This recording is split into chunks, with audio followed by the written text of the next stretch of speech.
लड़की के पिता ने घबराते हुए रुपयों से भरा बैग यश के पिता के हाथों में थमा दिया। यश के पिता ने बैग पकड़ते ही फेरे शुरू करने की अनुमति दे दी और शादी की सभी रस्में खुशी खुशी पूरी की गई। बारातियों की खूब खातिरदारी की गई और सभी हंसी खुशी माहौल में शादी के बाद विदाई की तैयारी करने लगे।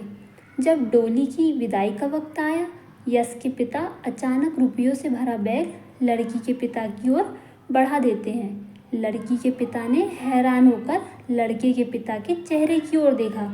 उससे लगा कि अब लड़के वाले कोई और मांग रखने जा रहे हैं। इस बात से वह घबरा भी गए कि कहीं अब कोई और शर्त सामने ना आ जाए। यश के पिता ने लड़की के पिता की उलझन भांपते हुए कहा, आप परेशान मत होइए, मैं आपको बस यह बताना चाहता हूँ कि यह पैसा मैं लौटा रहा हूँ।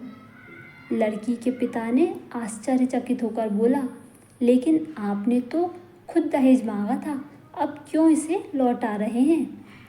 लड़के के पिता ने एक गहरी सांस लेते हुए कहा, आप सही कह रहे हैं। दरअसल मेरे बेटे की पहले 3 बार सगाई टूट चुकी थी।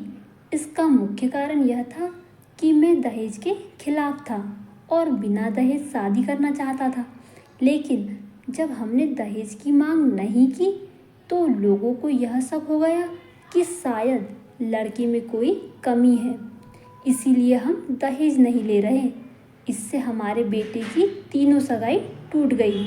उसने आगे कहा, मैं यह चौथी बार नहीं होने देना चाहता था कि फिर से वही गलती हो और सगाई टूट जाए, इसलिए मुझे मजबूरी में दहेज की मांग करनी पड़ी।